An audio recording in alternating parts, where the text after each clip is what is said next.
നമസ്കാരം. ഏഷ്യ ടിവിയുടെ എപ്പിസോഡിലേക്ക് എല്ലാ മാന്യപ്രേക്ഷകർക്കും സ്നേഹം നിറഞ്ഞ ഹൃദയം നിറഞ്ഞ സ്വാഗതം. എന്താണ് വിഷയം? ഈശ്വരൻ നമുക്ക് തരുന്ന വരദാനം ഇവയാണ്. ഇത് എങ്ങനെ ഗുണപ്പെടുത്തിയെടുക്കാം? ഈശ്വരൻ നമുക്ക് തരുന്ന വരദാനത്തെക്കുറിച്ച് ആദ്യം നമ്മൾ പറയുമ്പോഴേ ചെവി, കണ്ണ്, മൂക്ക്, നാക്ക്, അവയവങ്ങൾ ഇതൊക്കെയാണ് നമ്മൾ ആദ്യം പറയുന്നത്, ഇല്ലേ? ഇതൊക്കെ ഉണ്ടെങ്കിൽ നമുക്ക് ഒരാൾക്ക് കണ്ണുണ്ട്, കാഴ്ചയില്ലേ കാര്യമുണ്ടോ? ചെവിയുണ്ട്, കേൾവിയില്ലേ കാര്യമുണ്ടോ? ശരീരമുണ്ട്, വൈകല്യമുണ്ടേ കാര്യമുണ്ടോ? ഇതൊക്കെ ഈശ്വരൻ തരുന്ന വരദാനങ്ങളാണ്. നമുക്കിത് ശരിയായ രീതിയിൽ ഗുണപ്പെടുത്തിയെടുക്കുക എന്നുള്ളതാണ് ഒന്നാമത്തെ കാര്യം. രണ്ടാമത് പറയുന്നത് ഈശ്വരമായിട്ടുള്ള വരദാനമാണ് നല്ല ജോലി.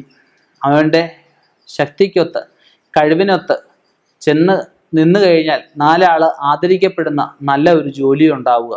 ആ ജോലിയിൽ നിന്ന് സാമ്പത്തികം ഉണ്ടാവുക, നല്ല വിവാഹം നടക്കുക, നല്ല ഇഷ്ടമുള്ള സ്ഥലത്ത് വസ്തു മേടിച്ച് വീട് വെക്കുക, സന്താനങ്ങൾ ഉണ്ടാവുക, സന്താനങ്ങൾക്ക് അഭിവൃദ്ധി ഉണ്ടാകുന്ന അവസ്ഥ.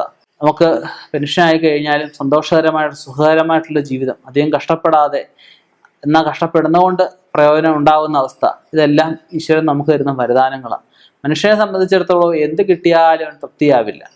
ഒരാൾ 1,00,000 രൂപയുടെ കയ്യിരിപ്പുണ്ട്, 1,01 രൂപ കയ്യിരിപ്പുണ്ട്, 1,00,000 രൂപ കൊടുത്തു, ആ 1 രൂപ കയ്യിരിക്കുക, ആ 1 രൂപ കിട്ടിയാൽ കൊള്ളാം എന്നൊരു മനോഭാവം മനുഷ്യന് സ്വതവേ കണ്ടുവരുന്നുണ്ട്. ആ ഒരു മനോഭാവം വളരെ തെറ്റാണ്. ആ ഒരു മനോഭാവം ആദ്യം മാറ്റി വെക്കുക. എല്ലാവർക്കും എല്ലാം ഭഗവാൻ തന്നിട്ടുണ്ട്. നമ്മളത് കാണുമ്പോൾ, അതിനെക്കുറിച്ച് അറിയുമ്പോൾ, അതിനെക്കുറിച്ച് മനസ്സിലാക്കി മുന്നോട്ട് പ്രവർത്തിക്കുമ്പോഴാണ് അതിൻ്റെ ഗുണം നമ്മളിലേക്ക് വരുന്നത്. നമ്മുടെ കഴിവ് എന്താണെന്ന് നമ്മൾ ആദ്യം മനസ്സിലാക്കണം.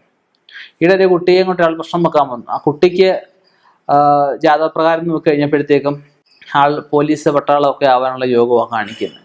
പക്ഷെ ആ കുട്ടിക്ക് കൂടുതലും താല്പര്യം ഈ ടെക്നിക്കലായിട്ടുള്ള വണ്ടി റിപ്പയറിങ്, ഇലക്ട്രോണിക് സാധനങ്ങളോട്, അങ്ങനെയുള്ള മേഖലയോടൊക്കെയാണ് താല്പര്യം. അപ്പം ജാതകപ്രകാരം അങ്ങനെയുള്ള മേഖലയിൽ പോയാൽ കുഴപ്പമുണ്ടോയെന്ന് പിന്നെ നമ്മൾ കവടി വെച്ച് നോക്കി. അവനവന് പറഞ്ഞിട്ടില്ലാത്ത ജോലിക്ക് പോകുമ്പോൾ സ്വതവേ നഷ്ടമാണ് എല്ലായിടത്തും കണ്ടിരിക്കുന്നത്. അങ്ങനെ നോക്കി കഴിഞ്ഞപ്പോഴത്തേക്കും വിഷയമില്ല.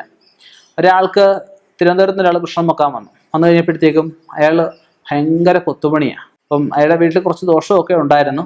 നമ്മളത് മാറ്റാനായിട്ട് അവിടെ ചെന്ന് കഴിഞ്ഞപ്പോഴത്തേക്കും പുള്ളിയുടെ വീട്ടിൽ പുള്ളി തടി കൊണ്ട് ചെയ്ത് വെച്ച് ഒരുപാട് കരകൗശല വസ്തുക്കൾ കണ്ടു. ഒരുപാട് ഭഗവാന്മാരുടെ വിഗ്രഹങ്ങളൊക്കെ പുള്ളി ഒറ്റയ്ക്ക് തടിപ്പണി ചെയ്തെടുത്ത. പക്ഷെ പുള്ളിക്ക് ഈ മേഖലയ്ക്ക് നല്ല കഴിവുമുണ്ട്. അത് കുടുംബപരമായിട്ട് കാർപ്പൻറ്റർ ജോലിക്കാരാണ്. പുള്ളിക്ക് ഇതിനോട് താല്പര്യമില്ല. പുള്ളിക്ക് ഈ പ്ലംബിങ്, വയറിങ് അങ്ങനെയുള്ള മേഖലയോടാണ് പുള്ളിക്ക് താല്പര്യം. ആൾക്ക് നല്ല കടബാധ്യതയുണ്ട്.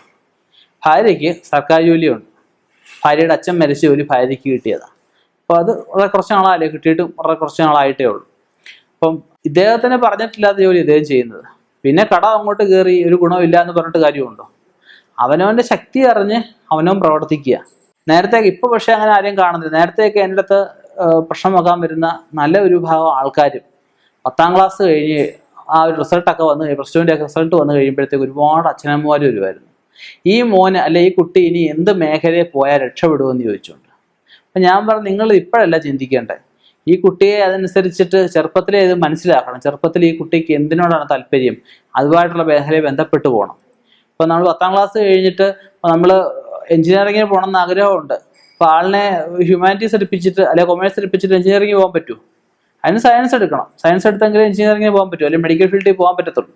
അപ്പോൾ നേരത്തെ അനുസരിച്ചുള്ള നല്ല മാർക്ക് മേടിച്ചെങ്കിൽ അധികം പൈസ കൊടുക്കാതെ സർക്കാർ സ്കൂളിൽ കിട്ടത്തുള്ളൂ. ഇത് നേരത്തെ ചിന്തിക്കേണ്ട കാര്യമാണ്. ഈ 10ാം ക്ലാസ് കഴിഞ്ഞ് അല്ലെങ്കിൽ പ്ലസ് ടു കഴിഞ്ഞ് ചിന്തിക്കേണ്ട കാര്യമല്ല ഇത്. അപ്പം അന്ന് അങ്ങനെ വരാറുണ്ടെന്ന് ഞാൻ പറയുകയായിരുന്നു.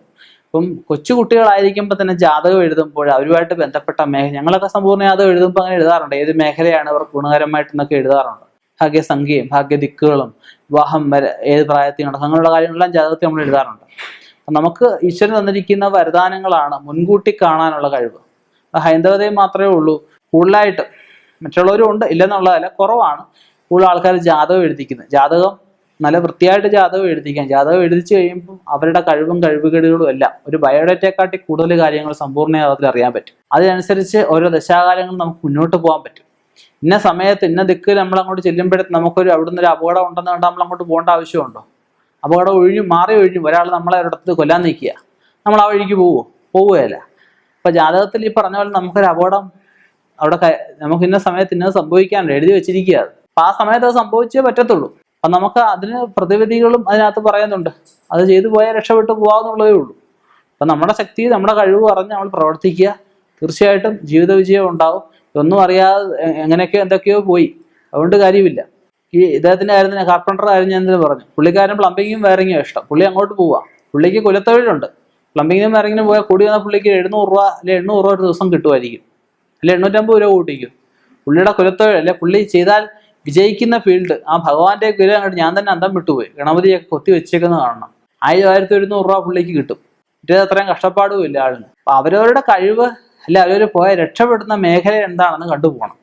ഇല്ലെങ്കിൽ എന്നും ഒന്നും ദുഃഖങ്ങളും ദുരിതങ്ങളും പ്രയാസങ്ങളും കടബാധ്യതകളും മാത്രമേ മിച്ചം കാണത്തുള്ളൂ. ഇനിയും ഇതുപോലെയുള്ള വ്യത്യസ്ത വിഷയങ്ങളുമായി കണ്ടുമുട്ടാം. നിർത്തുന്നു. നന്ദി, നമസ്കാരം.